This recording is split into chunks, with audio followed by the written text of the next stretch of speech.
नारी स्तनभरनाभीदेशं दृष्ट्वा मागा मोहावेशम् एतन्मांसवसादि विकारं मनसि विचिन्तय वारं वारं. என்னடா இந்த பொண்ணு பாசிட்டிவ் நியூஸ் சொல்கிறேன்னு சக்கரை நியூஸ் சொல்லிட்டு இருக்கான்னு யோசிச்சுட்டு இருக்கீங்களா? ಅದು ಸ್ವಲ್ಪ ಹಾಗೆ. ಮನೆಯಲ್ಲಿ ನಮ್ಮ ಅಪ್ಪ ದಿನ ಇದನ್ನೇ ಕೇಳಿಸಿ ಬೆಳೆಸಿದ್ರು. కానీ ఆదిశంకరాచార్యులు చెప్పింది అంత నిజమే. బ్రెస్ట్కి లస్ట్తో ఏ సంబంధం లేదు. एक मिनट स्टीरियोटाइप की सोसाइटी ने तुहानू दे दिता कि तुसी साइड रखो. We often disregard breast awareness and breast health, and when 1 in every 8 women is afflicted by this disease, it's time we take action. कारण में तो ब्रेस्ट कैंसर अवेयरनेस मास माना. अब जानकारी हर भाषा में होगी ताकि इंडिया में हर महिला को ब्रेस्ट कैंसर अवेयरनेस मिल सके. So let's speak with the Director of Oncology Services at Care Hospitals, Dr. Sudha Sinha, so you get all the right information. Good morning, Dr. Sudha. Thank you for... Good morning, Abhinita. Yeah, thank you for agreeing to be with us today. The intention for having this conversation with you is because it's Breast Cancer Awareness Month, right?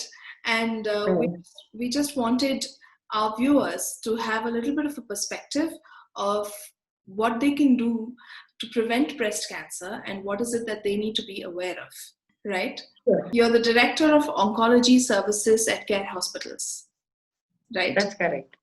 With regard to breast cancer, what are some statistics that you can share with us, especially since we have like an evolved lifestyle? It's not that older women get breast cancer anymore. It's women who are even in their 30s find lumps, right? So what is it that you can say about that? Well, I think the statistic that is common and we're all familiar with is that 1 in every 8 women is diagnosed with breast cancer. And traditionally, we've been thinking about breast cancer as a disease of the older women. And that is definitely true, more so in the Western settings. Now, in India, the story is a little different. Here, what we have found a lot with our own clinical experiences and data from the regional cancer centers that have been published in the Indian Registry for Cancer is that we see definitely a greater percentage of younger women who get breast cancer in India. And the type of breast cancer is also a slightly more aggressive form of breast cancer. So why that is, we don't know. But in India, it's not something that's just in the older women. In younger women too, we see a fair number of women with breast cancer. Now, breast cancer has become the more common cancer amongst women. Both in the urban and in the rural setting, breast cancer is something that we are seeing very often. So definitely it's an alarming statistic that the incidence of breast cancer, the number of women we see diagnosed with breast cancer every year is increasing. And I don't think we really have a grip on exactly why that is. There is one about prevention of breast cancer and the other is the early detection of breast cancer. And these are two completely different things that we have to understand. So prevention is where I am decreasing my risk of getting a breast cancer, right? And what can I do for that? And probably not a whole lot, other than staying healthy. The risks that have been proven for breast cancer are, one is alcoholism or an increased intake of alcohol. So limiting the amount of alcohol that you have, and a sedentary lifestyle. So being active and eating healthy and having less alcohol are probably the factors that have been directly linked to getting breast cancer. And this is something that is in our hands, and it will prevent the risk of getting the cancer. When you meet your doctor who will assess your risk of breast cancer, they will be asking you these questions, like when was your first period started? When did your period end? Have you been on any hormone replacement therapy? Have you had any oral contraceptives? Did you breastfeed your children? How many children have you had? Is there a family history of breast cancer? So we have a whole series of questions that we ask to assess what is your risk of getting breast cancer. And based on that, we will be able to tell you what needs to be done to decrease that risk. Why do we do early detection? Fortunately for breast cancer, we have ways and means of detecting it early And we have ways and means of treating breast cancer effectively, so that even if you do develop the breast cancer, you will hopefully not have any long-term consequences from it. So the things that we talk about are, one is a self breast exam, second is a clinical breast exam, and third is the mammograms that you hear about. So all three I put together as saying we are being breast aware.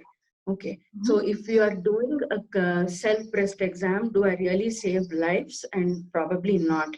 But why do we encourage women to do a self breast exam? Is so that they are aware, breast aware. So they know that this is an organ that needs to be taken care of, and that there is a risk of breast cancer just by being a woman, right?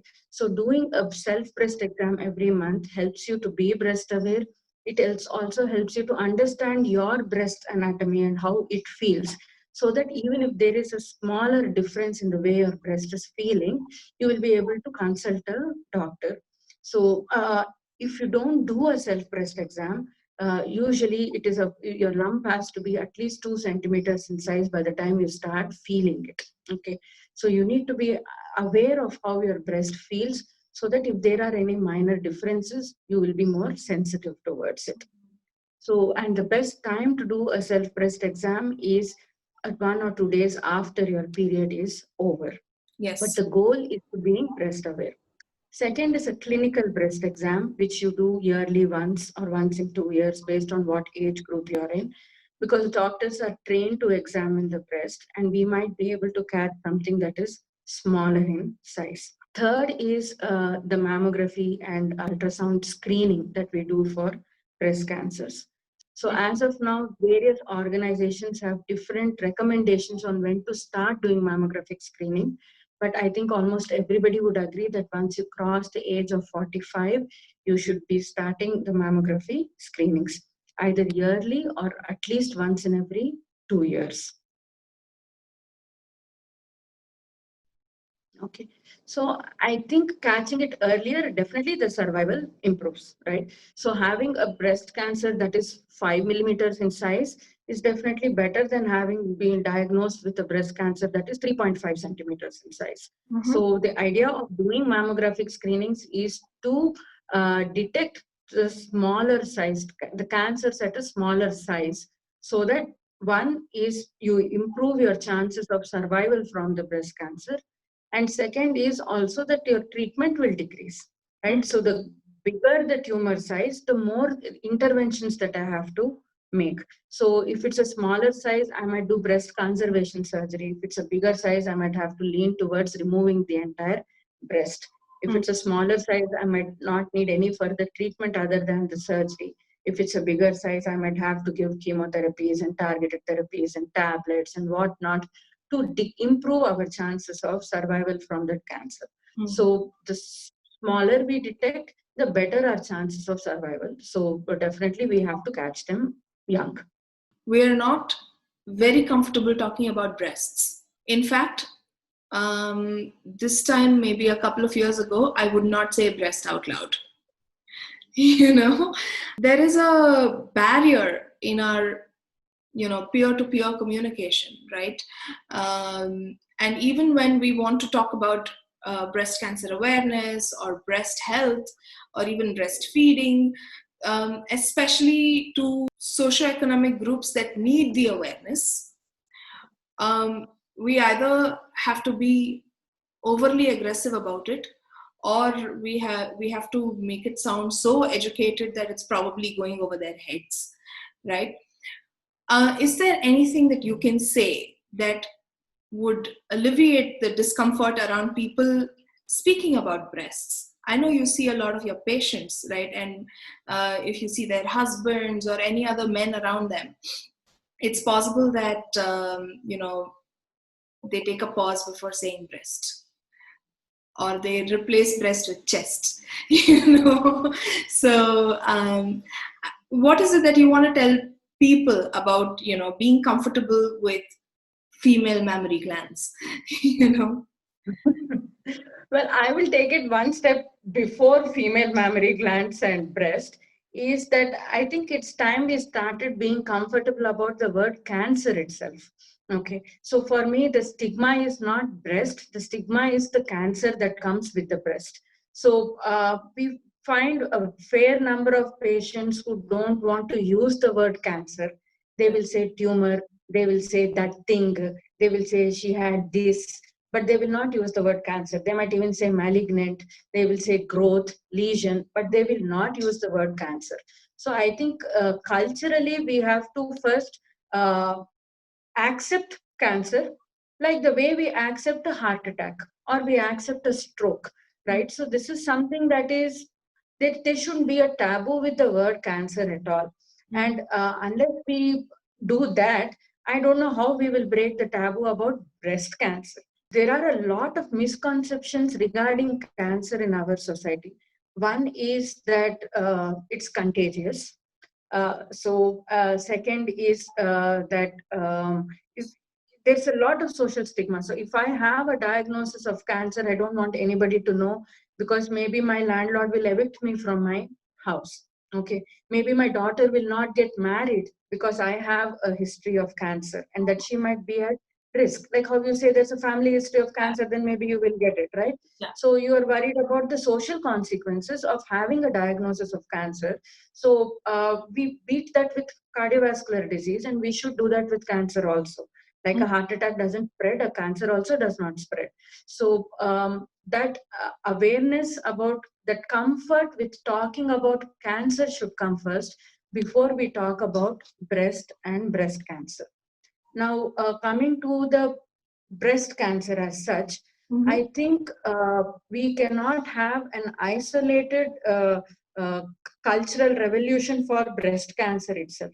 So Yes. it has to come with a revolution that is happening with women where we are trying to make a lot of our own choices. Especially when you have a breast cancer, the fear is of losing the breast, right? So that is the biggest fear that a woman has. That is the biggest fear the family also has. So a woman might not come forward and say she has a lump in her breast because the only thing she knows is that if there is a cancer, they will chop my breast off, right? So that is a misconception that is there. So maybe telling people that if you detect cancer, breast cancer early, or that there are also so many treatments now available that you really don't have to sacrifice your breast for a survival and a cure rate. So that is something that should go out there, that with the current modern techniques that we have, many women we will be able to conserve the breasts. And conserving breast does not mean that you are compromising on your cure. More women need to make decisions about their treatment. Okay. It's not their sons and their husbands and their parents who need to say she doesn't need breast conservation. It's okay, let her go for a mastectomy. So she should be having the choice on what needs to be done with her breast cancer. And that is something that I think we have a long way to go in, because in the society that we live in, many times, and I'm sorry if I'm raising a controversy here, but men do make treatment decisions for women. So they decide which doctor to go to, which hospital to go to, which treatment to have, what chemotherapy to take. Will she need a wig, not need a wig? Does she want a breast prosthesis? Does she not want one? Does she need plastic surgery? All these decisions are made majorly by the men, right? So that also has to change, and that will only come slowly and organically, like how it's happening in India. So I don't see any overnight solution to that, but hopefully, how times are changing, the way we deal with breast cancer will also change. There are people you have treated who have beat breast cancer. We'd like to hear like the positive outcomes of beating breast cancer, and without having to share their details, of course. Is there a story you would like to share? So, again, breaking controversy, I think. But I am not a person who believes in beating cancer or fighting cancer.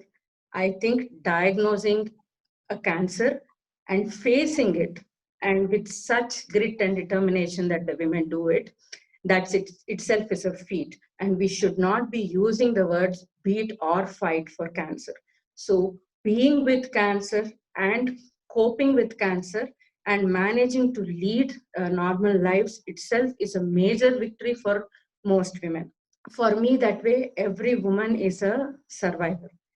And what I tell my women patients, and I'll end with that, is that as women, we are perfectionists, especially as career women.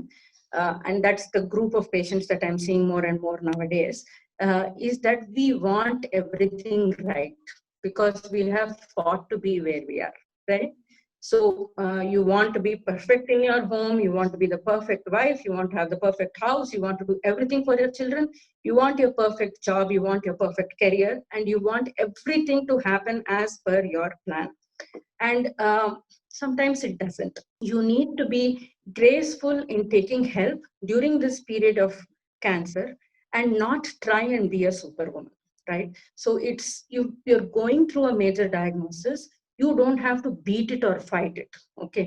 So you need to be taking help, receiving help, letting go of certain things. Let go of that dust in the corner. Let go of your 9 out of 10 for your child. Maybe they're getting 8.5 out of 10 marks, but it's okay. But it's time to take care of yourself so that you are there to do the superwoman things that you normally do after this treatment cycle is over. So let's not have too many demands on ourselves while we are going through this journey of cancer, and be kind with ourselves so that we can deal with it better. Short answer is you're prescribing vulnerability and self-love. Yes, self-love, a lot of self-love. I got that. That is just so amazing, Dr. Sudha. And I know you have a really busy schedule and you were opening up so much and you addressed so many different topics during this conversation. I myself became aware about a lot of things that I usually don't pay attention to. Like, especially the fact that when you said women tend to be perfectionists, that resonated so much, making me take a pause and look at my own life and prioritize my health over everything else right now. So thank you for having me. Thank you so much for being with us. విన్నారు కదా doctor Sudha గారు చెప్పినట్టు ఈ విషయం గురించి సిగ్గు భయం రెండూ పడకుండా ఓపెన్గా మాట్లాడండి. And my dear men, the only request I have of you is to give us the space to share the secrets that we hold closest to our hearts. Have this very important conversation with the women you love right now. Remember, if you catch it young, you can cure it. Until then, signing off, Abhinita. October is the Breast Cancer Awareness Month and also known as a Pink Month. Letter P remind us to prevent breast cancer, I to identify breast census, N is the never miss a mammogram, and K is the know the fact and don't be scared by myths. மார்பக புற்றுநோய், breast cancer. இதனால நிறைய பெண்கள் இறந்து போகிறாங்கன்னு நம்ம கேள்விப்படுறோம். இதுக்கு காரணம் என்னன்னு பார்த்தீங்கன்னா நிறைய பேருக்கு விவரமே தெரியாது. இன்னொரு காரணம் பயம். त्याशिवाय महिलांमध्ये या कॅन्सरबद्दल जागरूकता ही कमीच आहे. लवकर निदान झालं तर हा कॅन्सर बरा होऊ शकतो. तो क्यों ना इस अक्टूबर हम अपने आप को एक मैमोग्राम गिफ्ट करें. If we catch it young, we can cure it.